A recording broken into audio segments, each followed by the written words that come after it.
The Paleolithic period, the Stone Age, only goes back about 2 million years. Humans and other great apes have been evolving for the last 20 million years, starting back in the Miocene era. We hear a lot about the Paleolithic diet, but that just represents the last 10% of hominid evolution. What about the first 90%? During the Miocene era, the diet is generally agreed to have been a high-fiber, plant-based diet. For the vast majority of our family's evolution, we ate what the rest of our great ape cousins eat: leaves, stems, and shoots, in other words vegetables, and fruits, seeds, and nuts.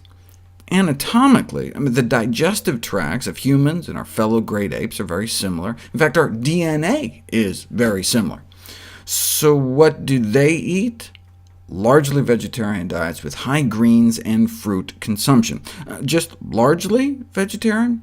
Yeah, chimpanzees have been known to hunt, kill, and eat prey, but the intake of food of animal origin by chimpanzees is at a very low level, with only 1.7% of chimp stools providing evidence of animal food consumption, based on 8 years of work collecting nearly 2,000 fecal samples. So even the most carnivorous of great apes appears to eat like a 98% plant-based diet. We may be closest to the diet of bonobos, one of the less-known great apes, who eat nearly exclusively plant-based diets as well.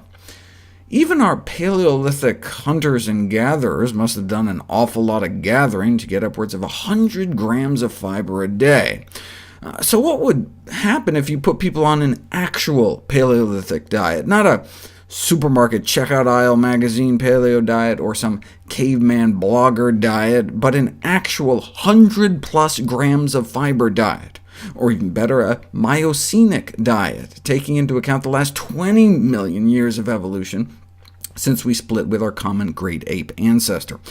Dr. David Jenkins and colleagues gave it a try. They tested the effects of feeding a diet very high in fiber. We're talking 150 grams a day, far higher than the recommended 20 to 30 grams a day. But 150 was like what populations in rural Africa used to eat, populations almost entirely free from many of our chronic killer diseases, like colon cancer and heart disease. All right, look at this. They were not messing around. So what did you have for lunch today? Oh, a pound of cabbage. Certainly, just eating lots of fruits, veggies, nuts can't be very satisfying.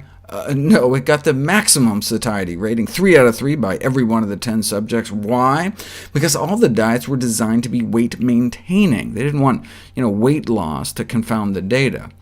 And so to eat a full day's calories of whole plant foods, they had to shovel in about 11 pounds of food a day.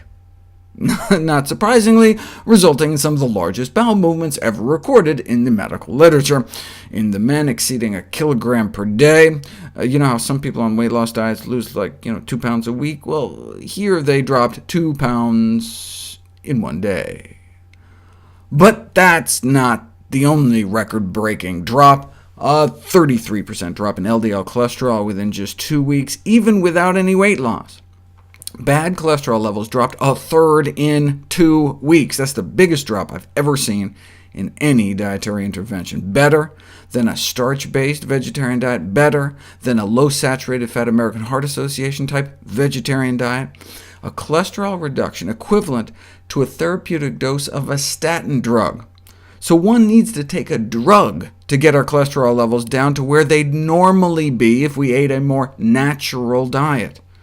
We've been eating 100 grams of fiber every day for millions of years, similar to what's eaten by populations who don't suffer from many of our chronic diseases. Maybe this shouldn't be called a very high-fiber diet. Maybe what we eat should be considered a very low, an extremely fiber-deficient diet. Maybe it's normal to eat 100 grams of fiber a day. Maybe it's normal to be free of heart disease. Maybe it's normal to be free of constipation and hemorrhoids and diverticulitis and appendicitis and colon cancer and obesity and type 2 diabetes and all the other diseases of Western civilization.